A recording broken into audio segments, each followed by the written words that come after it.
आइए आज हम लोग हाई स्कूल के इंग्लिश के पहले चैप्टर की समरी देखते हैं। मतलब पहले चैप्टर का सारांश देख ली।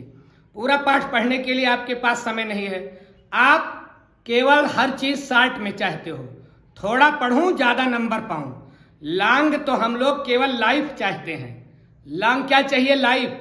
बाकी अगर सब चीज शॉर्ट में काम चल जाए, काम थोड़ा करना पड़े, पैसा ज्यादा मिल जाए, तो मेहनत कम करनी पड़े, सफलता ज्यादा मिल जाए, त्याग कम करना पड़े, नाम ज्यादा हो जाए, ये अपने लोगों को ऐसे मन की प्रवृत्ति है। आइए इसी प्रवृत्ति को ध्यान में रखते हुए अपने लोग हाई स्कूल, यूपी बोर्ड के हाई स्कूल के इंग्लिश के पहले चैप्टर की समरी देखें। समरी देख लेंगे, सुन लेंगे अपने लोग, तो पूरा चैप्टर का जो मेन थीम है, जो सेंट्रल आइडिया है, वो समझ में आ जाएगा और आप प्रश्नों को हल कर सकोगे। देखिए, ये जो चैप्टर है इसका नाम है अ लेटर टू गॉड। पहले चैप्टर का क्या नाम है? A letter to God. किन साहब ने इसको लिखा है? याद रखिएगा, इनका नाम G.L. फ्यूम्स। G.L. फ्यूम्स। पहला chapter a letter to God. पहला chapter a letter to God. इसके लेखक G.L. Fuentes. A letter to God के लेखक G.L. फ्यूम्स। G.L. फ्यूम्स नाम याद रखिएगा। कभी कभी परीक्षा में केवल लेखक का नाम पूछ लेता है विकल्पीय प्रश्नों में।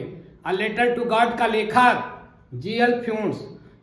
अ लेटर टू गॉड के राइटर G.L. फ्यूम्स। कंफर्म हो गए? इन साहब ने क्या किया है? भगवान के, अ लेटर टू गॉड का मतलब क्या हुआ? भगवान के नाम एक पत्र। तो इन साहब ने, ऐसे तो एक दूसरे को आदमी पत्र दिया करता था, पत्रों का भी जमाना हुआ करता था, पत्रों के अपने मजे हुआ करते थे, चिट्ठियों के। आप नहीं जान पाओगे क्योंकि आप ऐसे युग में जी रहे हो कि आपके ऊपर सोशल मीडिया हावी है। आप क्या जानो चिट्ठी क्या होती है, पत्र क्या होते हैं, आपको ये कुछ पता नहीं। इस मामले में आप बहुत गरीब हो। एक जमाना हुआ करता था चिट्ठियों का। जो बात हम दिल की किसी से नहीं कह पाते थे मुंह से, उसको हम चिट्ठियों के द्वारा कह देते थे। और चिट्ठी का सबसे बड़ा फायदा ये था, वैसे तो दोस्त को चिट्ठी लिखता था, रिश्तेदार को लिखते थे, हम मम्मी पापा को लिखते थे, भाई बहन को लिखते थे, सबको चिट्ठियां लिखते थे। लेकिन प्रेमी प्रेमिका भी एक दूसरे को चिट्ठियां लिखते थे।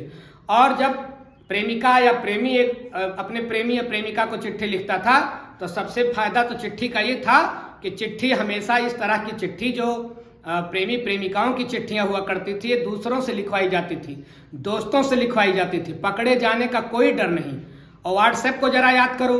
व्हाट्सएप में किसी लड़की ने, मान लीजिए किसी लड़के को व्हाट्सएप, प्रेम भरा व्हाट्सएप कर दिया। अब लड़के ने क्या किया कि फट से उसका स्क्रीनशॉट ले लिया, क्योंकि लड़कों के दिमाग का क्या कहना, ये केवल लड़की को फंसाना चाहते हैं। तो व्हाट्सएप का क्या किया? स्क्रीनशॉट ले लिया। और स्क्रीनशॉट लेने, लड़की ने डिलीट कर दिया। लड़की को पता है कि हम सेफ हैं, लेकिन वहां तो स्क्रीनशॉट रखा हुआ है।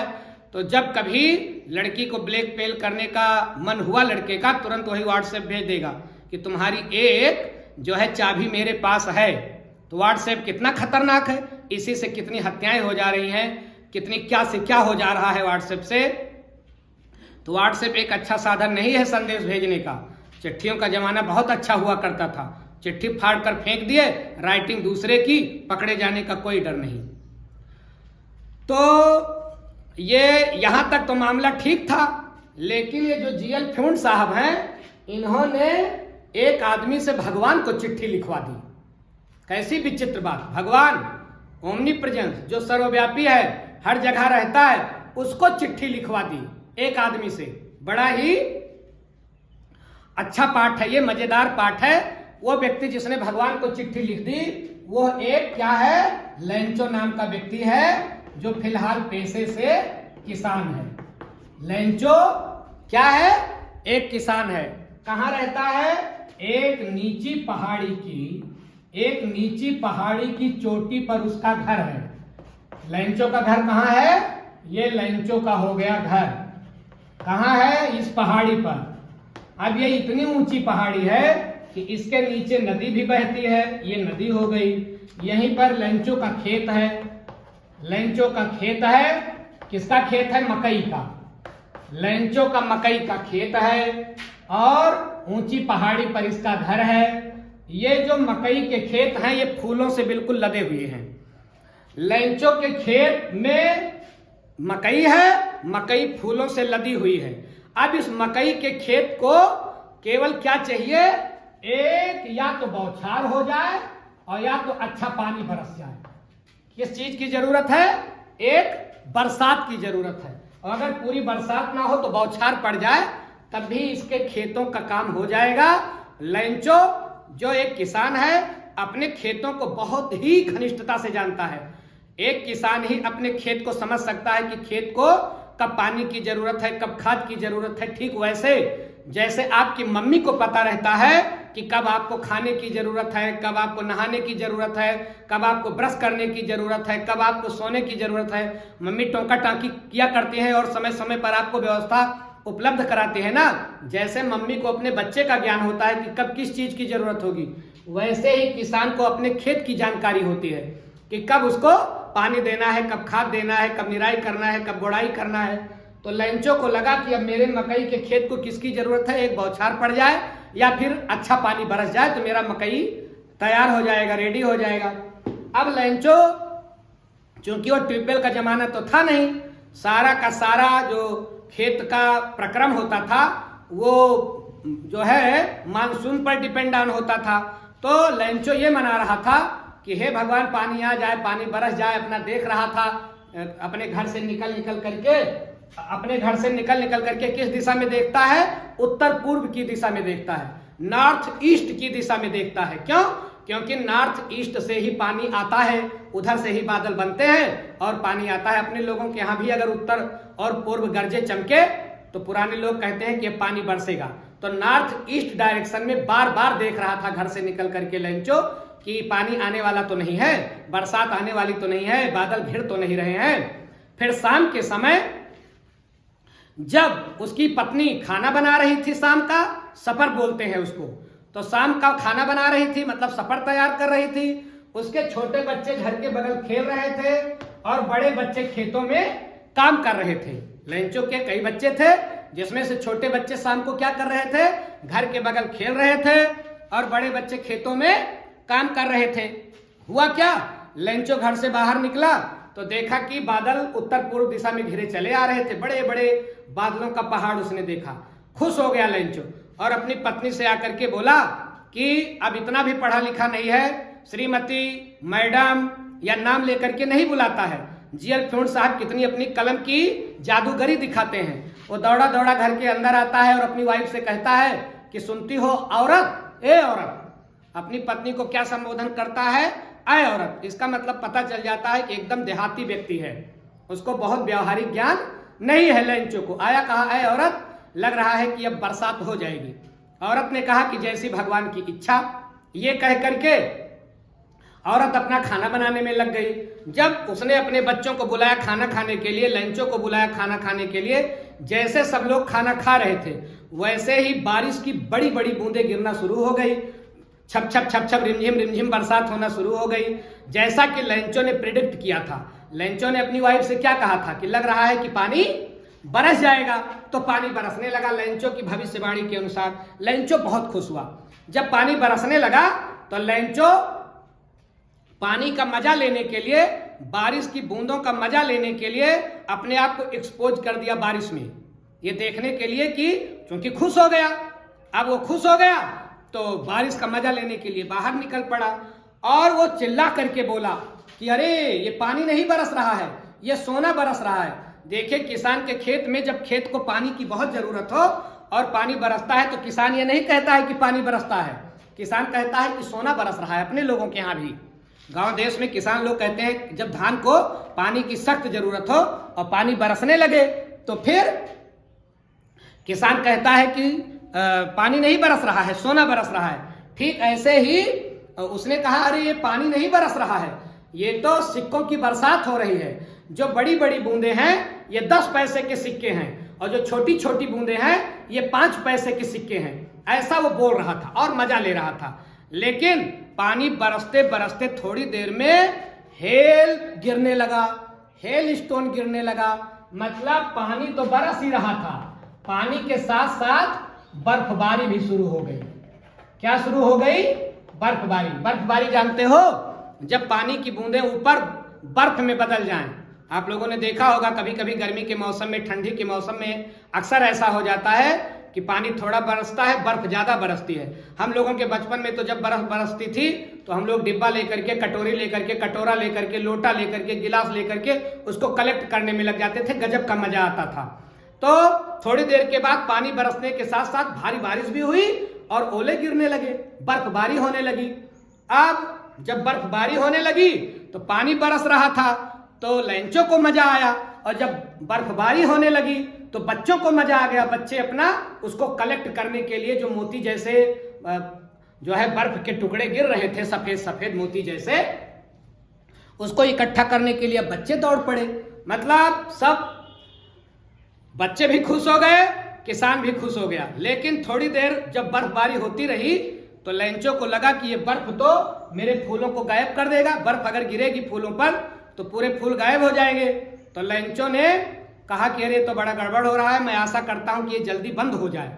लेकिन ये वाटर डिपार्टमेंट जो है, कहा जाता है कि देवताओं में सबसे जो है करप्ट देवता के पास है ये water supply department, rain department, वर्षा विभाग।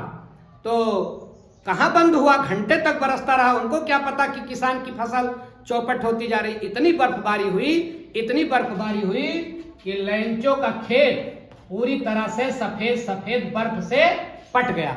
मानो कि एक चादर लग गई, बर्फ की एक चादर लग गई।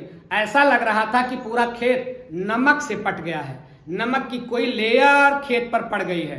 अब लैंचो अपने खेत में आया, बर्फबारी बंद होने के बाद अपने बच्चों के साथ आया और बहुत दुखी होकर के उसने सोचा कि अरे कितना नुकसान हो गया। अगर टिड्डियों ने भी हमारे खेत पर आक्रमण किया होता, प्लेग ऑफ लोकस्टस। लोकस्टस क्या है?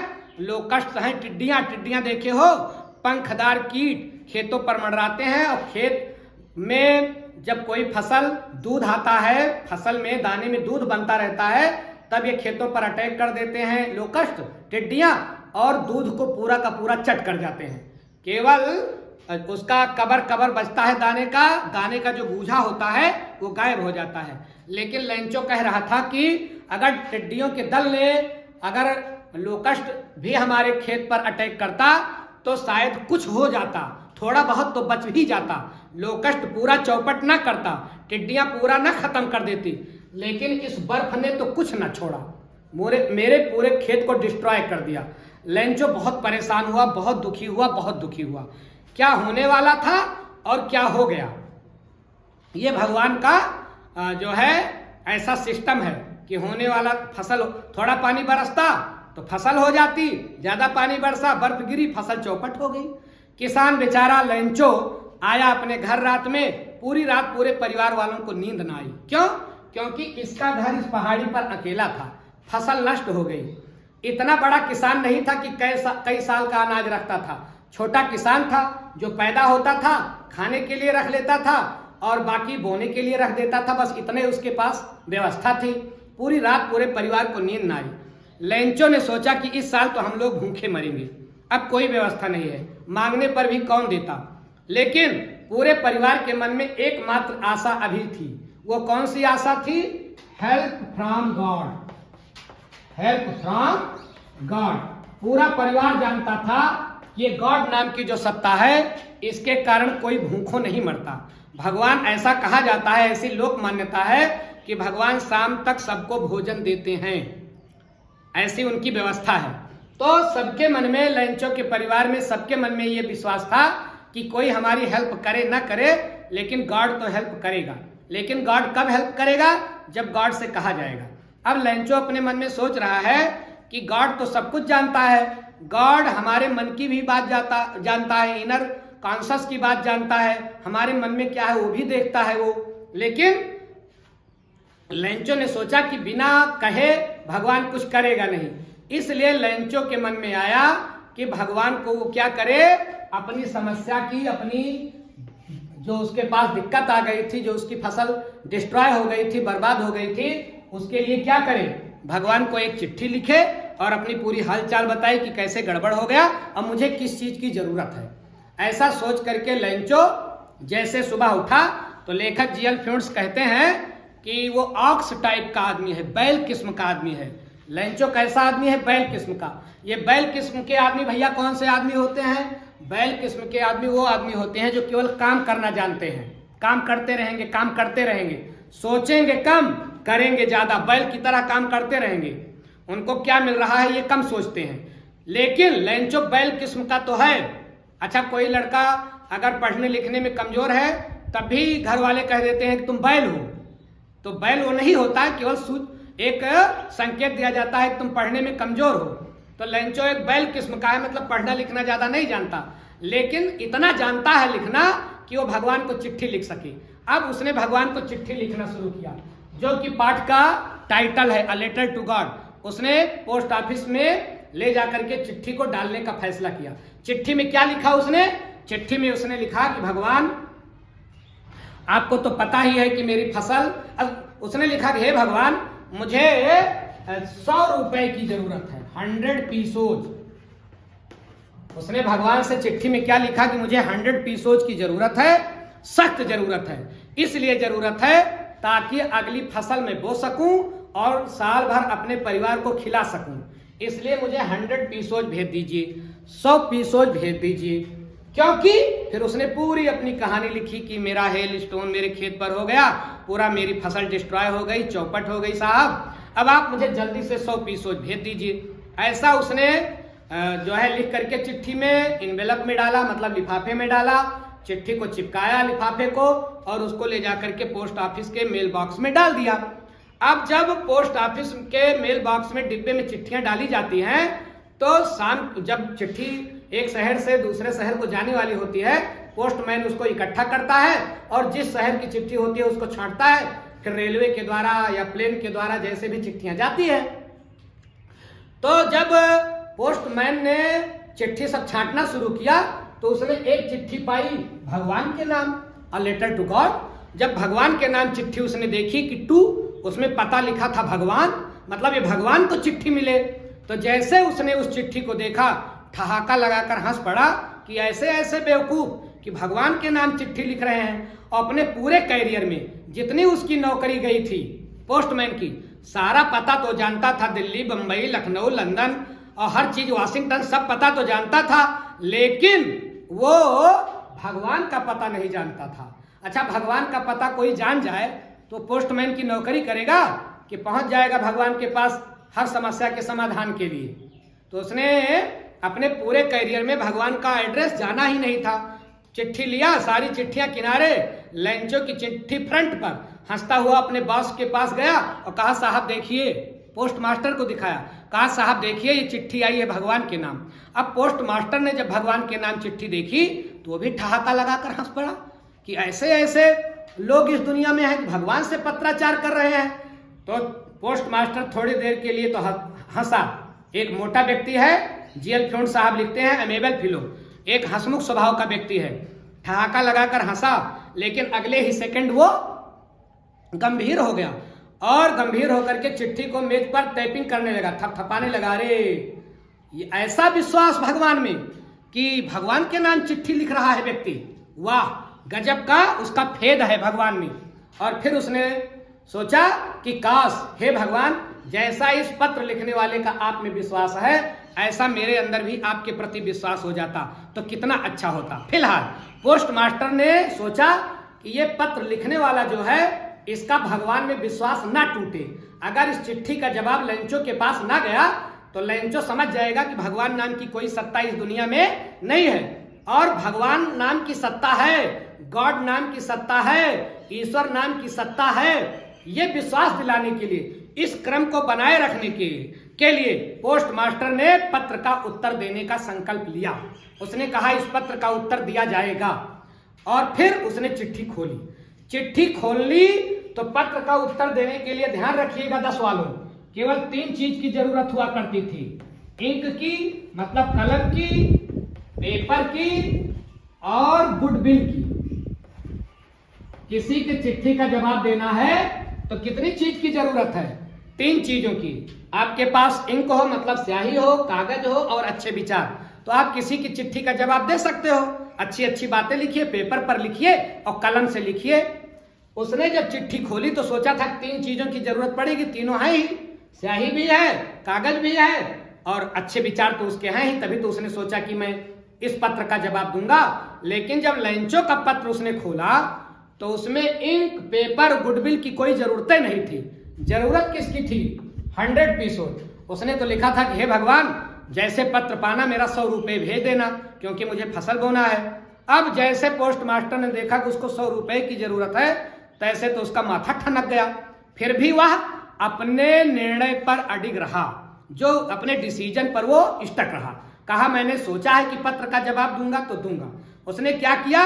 उसने तुरंत अपने दोस्तों से, अपने कर्मचारियों से पैसा, चंदा इकट्ठा करना शुरू किया कि भैया ऐसा ऐसा एक किसान की चिट्ठी आई है, उसको 100 रुपए की जरूरत है, आप लोग भी एक एक रुपए, एक एक पैसे का सहयोग कर दीजिए। उसके कई दोस्तों ने इस पुण्य के काम में उसका सहयोग किया। सभी लोगों ने कुछ न कुछ चंदा दिया। कर्मचारियों से उसने वेतन का कुछ हिस्सा लिया और अपने वेतन का भी कुछ हिस्सा दिया। कर्मचारियों से सहयोग लिया, मित्रों से सहयोग लिया इस पुण्य के कार्य में, और अपने वेतन का कुछ हिस्सा उसने दिया। इस प्रकार से उसने पैसा कलेक्शन किया और चिट्ठी में डाल करके लैंचो का पता लिख करके डाल दिया। अब अगले संडे लैंचो तो बेचैन है चिट्ठी के लिए, और उसको यह भी बताया गया था, वो जानता था कि 1 हफ्ते में तो पूरी दुनिया से चिट्ठी आ जाती है। अगले हफ्ते पहुंचा और उसने पोस्टमैन से पूछा कि क्या कोई चिट्ठी मेरे नाम की आई है? तो पोस्टमैन तो चिट्ठी देने के लिए आतुर ही था। पोस्टमैन ने चिट्ठी लैंचो को थमाई और पोस्ट मास्टर ऑफिस से देख रहा था कि लैंचो जब अभी पत्र खोलेगा और पैसे पाएगा तो खुश हो जाएगा, क्योंकि भगवान ने पैसा भेजा है तो वो खुश हो जाएगा। उसको लगेगा कि भगवान नाम की कोई सत्ता है, प्रसन्न चित्त हो जाएगा। तो प्रसन्न चित्त जितना लैंचो होता, उससे ज्यादा प्रसन्न कौन होता? पोस्ट मास्टर होता, क्योंकि वो पैसा किसने भेजा था? पोस्ट मास्टर ने। उसने एक्ट ऑफ चैरिटी किया था ना, पुण्य का कार्य किया था ना, तो उस एक्ट ऑफ चैरिटी को करने पर मन में अलग उल्लास होता है, अलग उमंग होती है, अलग खुशियों की बौछार होती है। अगर आप किसी के साथ अच्छा काम कर दीजिए तो वही फीलिंग लेकर के कंटेंटमेंट का एक्सपीरियंस करता हुआ पोस्ट मास्टर ऑफिस से देख रहा था, संतुष्टि का अनुभव करता हुआ। अब लैंचो हड़बड़ी में था अपने 100 पीसोज के लिए। जैसे उसने चिट्ठी खोली तो फटाफट नहलो नहाए, कुछ पढ़ा नहीं, और लैंचो को जो चिट्ठी इसने पोस्ट मास्टर ने दी थी उसमें ने भी हेलो हाय नहीं लिखा था। उसने जो पैसा हो सका था इकट्ठा करके दिया था और नीचे लिख दिया था गॉड, भगवान की एक साइन। जैसा कि लैंचो ने अपना नीचे नाम लिख दिया था लैंचो अपनी चिट्ठी में, वैसे पोस्ट मास्टर ने लिख दिया था गॉड। अब वो चिट्ठी जैसे खोली फटाफट पैसा गिनने लगा, लेकिन मिसफॉर्चुनेटली पोस्ट मास्टर ने जो पैसा कलेक्शन किया था वो 100 पीसोज नहीं हो पाया था, उसमें से केवल 70 पीसोज ही कलेक्शन वो कर पाया था। देखिए 100 पीसोज कोई 100 रुपए या 100 पैसे नहीं है। उस जमाने में 100 पीसोज बड़ी रकम होती होगी, जिस जमाने की ये चिट्ठी की बात की गई है। तो उसने बमुश्किल कितने पैसे इकट्ठा किए थे पोस्ट मास्टर ने? 70 पीसोज। और लैंचो ने डिमांड कितने की थी? 100 पीसोज की। ये भी क्वेश्चन आपसे आता है कि लैंचो ने भगवान से कितने रुपए की डिमांड की थी? तो 100। लेकिन लैंचो तक पहुंचे कितने? मांग कितने की थी? 100 की। लेकिन पहुंचे कितने? पहुंचे केवल 70। जैसे 70 पीसोज उसने देखे, उसका तो दिमाग एकदम खराब हो गया। उसने तुरंत जो है भगवान को दूसरी चिट्ठी लिखनी शुरू की, क्योंकि उसके दिमाग में आया कि भगवान तो गलती कर नहीं सकता, उसने भेजा रहा होगा 100 पीसोज, लेकिन निश्चित रूप से कहीं ना कहीं रास्ते में घाल मेल हुआ है, पूरा पैसा मेरे पास तक पहुंचा नहीं, किसी ने निकाल लिया। भगवान के पास अकाउंटेंट की कमी तो है नहीं, भगवान के पास ऐसे ऐसे जो है कैशियर है कि वो पैसा गिनने में गलती थोड़े करेंगे, भगवान से कभी गलती थोड़े हो सकती है, ऐसा लैंचो ने सोचा। तो थैंक यू और आभार व्यक्त करने के स्थान पर उसने दूसरी चिट्ठी लिखनी शुरू की। और जीएल फ्यून साहब लिखते हैं पाठ में कि जब दूसरी चिट्ठी लिखनी शुरू की, उसने तुरंत जो है कागज मांगा, कलम मांगा, वही पोस्ट ऑफिस से ही कि मुझे जल्दी से कागज दो, कलम दो। और क्या करने के लिए? दूसरी चिट्ठी लिखने के लिए। उसने बड़े ही अपनी भौहों पर जोर दे करके, बड़े टेंशन में उसने और गुस्से में उसने दूसरी चिट्ठी लिखनी शुरू की। और दूसरी चिट्ठी में उसने लिखा कि भगवान आपने जो है 100 रुपए पूरे भेजे रहे होंगे, मुझे 100 रुपए की सख्त जरूरत थी, लेकिन दुर्भाग्य से मेरे पास केवल 70 पीसोज पहुंचे हैं, 30 पीसोज मेरे पास और भेज दीजिएगा जो शेष बचे हुए हैं, क्योंकि उसकी मुझे सख्त जरूरत है। अब आप समझ गए कि लेंचो किस किस्म का आदमी है। निश्चित रूप से बैल किस्म का आदमी है। क्यों?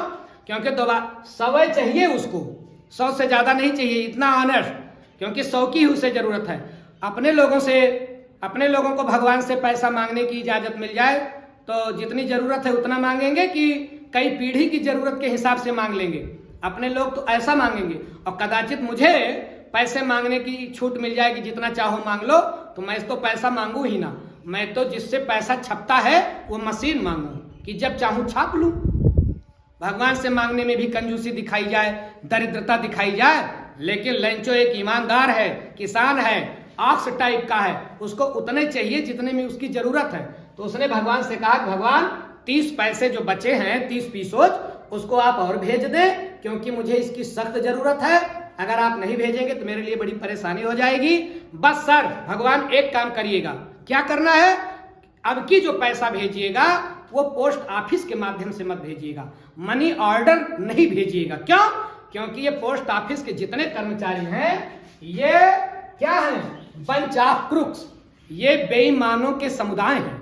बंच ऑफ क्रूक्स माने बेईमानों के पूरे ग्रुप हैं, समुदाय हैं। इन्होंने हो ना हो, इन्हीं पोस्ट ऑफिस के कर्मचारियों ने ही मेरा पैसा निकाल लिया है।